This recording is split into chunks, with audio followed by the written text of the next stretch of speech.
पंजाब कोटा दू सिनेमा, वहाँ पर एक ऐसी खबर जो कि दिल दहला देने वाली है इस टाइम पे। और यहाँ दिन दिहाड़े जो एक शख्स को 3 गोलियां मार के इस टाइम पे उसकी जान ले ली गई। और मीडिया रिपोर्ट्स के मुताबिक जो है वहाँ पर जो लोकल सोशल मीडिया है वो इस टाइम पे बताता हुआ नज़र आ रहा है कि अवाम ने किस तरह से हजूम और रोड यहाँ पे ब्लॉक कर रखा है। उसकी वजह यह है कि ना तो कोई थाने इस टाइम पे सुन रहे हैं और ना ही कोई इस तरह की सुनवाई की जा रही है। और इससे पहले भी ये बताया जा रहा है कि इनकी दुकान के ऊपर जाके इस तरह के हमला किया गया था और तोड़ फोड़ भी की गई थी। और इसके पीछे किन लोगों की इस टाइम पे कारकर्दगी है, जो लोग इस टाइम पे बदमाश बन चुके हैं। अगर हम पंजाब के रीजनल की बात करें, वहाँ पे काफ़ी ऐसी कास्ट के हवाले से जाने जाते हैं लोग जिनका होल्ड होता है थाने के अंदर भी और बहुत सारी जगहों पर होता है। और उनका नतीजा ये निकलता है कि किसी कमज़ोर गरीब आदमी के ऊपर इस तरह से निहत्थे आदमी के ऊपर जुल्म हो जाता है। और उसकी सुनवाई सुनते सुनते शायद ही फिर कोई इस्लामाबाद का जो इस टाइम पे कानून का रखवाला उसके कानों तक आवाज़ जाती है, फिर जाके कहीं ना कहीं उसकी सुनवाई होती है। इससे पहले इस तरह के बहुत सारे वाक़यात भरे पड़े में, आप कहीं पर भी खबर उठाकर देख लें, चाहे बखर हो, सखर हो, कहीं पर भी हो, सिंध के अंदर, चाहे सिंध से बाहर हो, चाहे हज़ारा के अंदर, कश्मीर की पहाड़ियों पे इस तरह के बहुत सारे वाक़यात हैं। आखिर इनकी रोकथाम किस तरह से की जाएगी? कौन लोग हैं जिनको इस तरह से ताकतवर बना दिया जाता है, उसके बाद वो इस तरह से तड़ियाँ देते हुए नज़र आते हैं और कानून को पामाल करते हुए नज़र आते हैं। कानून की शरेआम धज्जियाँ उड़ाई जाती हैं। उनको पता होता है कि इंसाफ जो है यहाँ पे किसी को नहीं मिलता और सब लोग जो है इतने अरसे तक केस नहीं लड़ सकते, किसी के पास कुछ पैसा नहीं होता। दिन दिहाड़े जो यहाँ पे दुनिया से रुखसत होता है, जिसका कत्ल हो जाता है, वो सबूत के तौर पे उसे कोई नहीं मानता, ना तो कानून मानता है। और जहाँ पर रही बात कातिल की, तो कातिल के लिए सबूत इतने सारे इकट्ठे किए जाएं, उसके बावजूद भी वो छूट जाता है या फिर चंद पैसे देकर वो अपनी ज़िंदगी बचा लेता है। इसके पीछे क्या राज हैं और कौन सी ऐसी चीज़ है जिसको मज़ीद बढ़ावा मिलता है? मेरा दिल भी खून के आंसू रोना शुरू हो गया, क्योंकि मेरा ताल्लुक भी उसी इलाके से और वहाँ के लोगों के साथ मेरा आना जाना हुआ।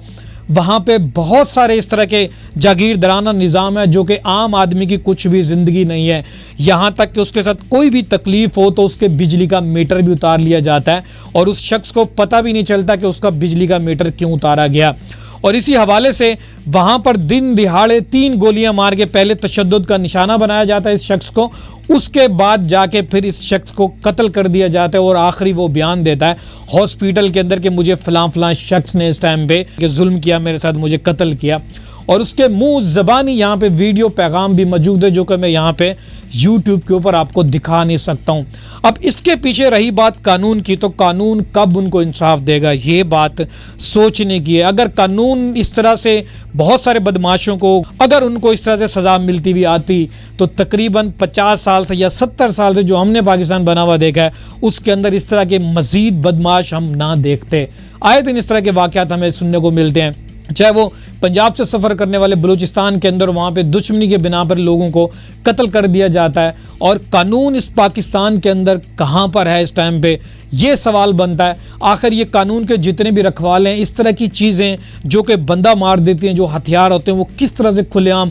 लोग रखते हैं और जब वो उनके जज्बात भड़क जाते हैं या फिर गुस्से की उस हद तक पहुँच जाते हैं जहाँ पर इनका इस्तेमाल करना वो वाजिब समझते हैं। आखिर कानून के इदारे, कानून के रखवाले छोटी मोटी कहीं पे तकलीफ बताता हुआ एक आम आदमी जो कि एक चाचा था जो कि बारिश के अंदर कोई तकलीफ बताता है, उसकी छोटी सी वीडियो नोट करने के बाद उससे माफ़ी मंगवा ली जाती है और इतना बड़ा यहाँ पे जुल्म हो जाए, 3 दिन दिहाड़े 3 गोलियां मार के इस टाइम पे बंदे की जान ले ली जाए। और इस तरह के बहुत सारे वाक़यात भरे पड़े हुए हैं। उनके लिए कानून के कैमरे क्यों नहीं काम करते, कानून के कान क्यों नहीं काम करते, कानून की आंखें क्यों नहीं काम करती? वो जो इस टाइम पे अदालत के अंदर जो जज साहब बैठे हुए हैं उनके इंसाफ क्यों नहीं काम करता? क्या उनका इंसाफ काम कर रहा होता तो इस तरह के वाक़यात आज अखबार की जीनत, टेलीविज़न की जीनत, ख़बरों में भरे पड़े हुए। इनके पीछे कौन लोग हैं? बहुत सारे इस तरह के लोग हैं जो कि ताकतवर होते हैं, वो कानून की आंखों में धूल झोंक कर किसी के ऊपर भी कुछ भी कार्रवाई करवा सकते हैं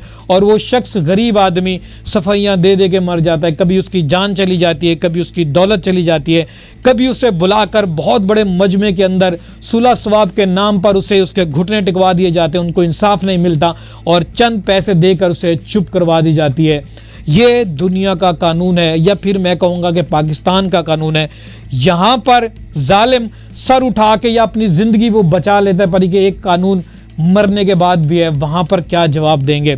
خدارہ میری پاکستان کے جتنے بھی قانون کے رکھوالے ہیں یا پھر جتنے بھی حکومت کے صاحبان ہیں اس ٹائم پہ اقتدار میں بیٹھے ہوئے ہیں، ان سے میں ریکویسٹ کرتا ہوں، جتنے بھی اللہ کے بندے اس ٹائم پہ جو انسانیت کا دل کے اندر اس ٹائم دکھ سمجھتے ہیں یا رحم ہے کوئی ان کے اندر، تو خدارہ ان چیزوں کو واپس کر لیں، ان اسلحہ کو واپس کر لیں، کسی کو اوپر کوئی بھی لائسنس والا اسلحہ نہ دیں، کیونکہ لوگ غصے میں آ کر اپنے چھوٹی سی اس طاقت کا استعمال کر کے دوسرے کی جان لے لیتے ہیں، کیونکہ اس کی وجہ یہ ہے کہ ہم حد سے زیادہ بے حس ہو چکے ہیں، ہم انسانیت کی لسٹ سے بھی باہر ہو چکے ہیں، اور قانون جس دن حد سے زیادہ کام کرنا شروع کر دے گا، ان لوگوں کو اس ٹائم پہ سزا دینا شروع کر دے گا، تو اس طرح کے واقعات ہونا بند ہو جائیں گے۔ مجھے تعجب ہوتا ہے کہ ہمارا ملک اس ٹائم پہ آزاد ملک ہے اور اس کے اندر حکومت بھی کام کرتی ہے، قانون بھی لاگو ہے، سب کچھ لاگو ہے، پھر یہ دن دہاڑے یہ لوگ جو ہیں کیوں روڈ کے اوپر عدالتیں کھول لیتے ہیں؟ یہ سوال میرا آپ سے بنتا ہے، اس کے بارے میں آپ بھی ہمیں بتائیے۔ آج کی یہ جو ویڈیو میں نے آپ لوگوں کے ساتھ شیئر کی ہے، کیا اس انسان کو حق مل پائے گا؟ کیا اس انسان کو انصاف مل پائے گا؟ کیا اس کے گھر والے جتنے بھی ان کو انصاف مل پائے گا؟ کیونکہ آج ہم یہاں پر بیٹھ کر یہ فریاد کر رہے ہیں تو وہ دن بالکل بھی دور نہیں ہے جس دن یہ دھرتی ہلے گی اور ظالم اس ٹائم دنیا میں بھی عبرتناک اپنی سزا حاصل کرے گا، آخرت میں جہنم میں بھرا بھی جائے گا۔ خدارہ 80 سال کی زندگی ہے، اپنی بھی اصلاح کریں، اس ٹائم پہ لوگوں کو انصاف دیں، چھوٹے موٹے جتنے بھی اس ٹائم پہ شیطانی چرخے میں لوگ آ چکے ہیں، ظلم کرتے ہیں، ان کی روک تھام کریں، ان کا دماغ ٹھیک کریں، ان کی طاقتیں چھین لیں، یہ چھوٹا موٹا جو اسلحہ لے کے پھرتے ہیں، جہاں پر وہ غصہ آتا ہے وہاں اس کا اظہار کر دیتے ہیں، دوسرے کی جان لیتے ہیں، کیونکہ سب سے بڑی وجہ یہی ہے کہ خدارہ ناجائز جتنا بھی اسلحہ ہے، حکومت پاکستان سے میں اپیل کرتا ہوں، میں جتنے بھی اس ٹائم پہ جو ISPR کے لوگ ہیں، جو یہاں پہ ہماری پاک فوج کے لوگ ہیں، ان سے گزارش کرتا ہوں کہ اس ناجائز اسلحے کو، چاہے وہ لائسنس یافتہ ہی کیوں نہ ہو، اس اسلحے کو واپس لے لیں، کیونکہ ان اسلحے کی ہمیں ضرورت نہیں ہے، کیونکہ ہمیں پتہ ہے کہ آپ ہمارے رکھوالے ہیں، بارڈر کو مضبوطی سے آپ نے تھام کے رکھا ہوا ہے، آپ کے اسلحے کی ہمیں ضرورت ہے، آپ کی سیکیورٹی کی ہمیں ضرورت ہے، ہمیں پاک فوج کی ضرورت ہے، ہمیں اپنے اندرونی سطح پہ اس طرح کے لوگوں کے ساتھ اس طرح سے لڑائی جھگڑے، ان کے ہاتھ میں اسلحہ ہمیں بالکل برداشت نہیں ہے، کیونکہ یہ چھوٹے موٹے جھگڑے کی بنا پہ جان لے لیتے ہیں۔ ہماری جتنے بھی یہاں پہ ہمارے اعلیٰ حکام ہیں پاکستان کے، ان سے گزارش کی جاتی ہے، خدارہ ایک بہت بڑا قدم لیں، یہ عام سیولین سے اسلحہ بالکل چھین لیں، اس کے اوپر ایک اس طرح سے کارروائی کی جائے، اس طرح سے اقدامات کیے جائیں، ہر گھر سے اسلحے کی صفائی کر لی جائے، تاکہ اس طرح سے روڈ کے اوپر ناانصافی ہونا بند ہو جائے۔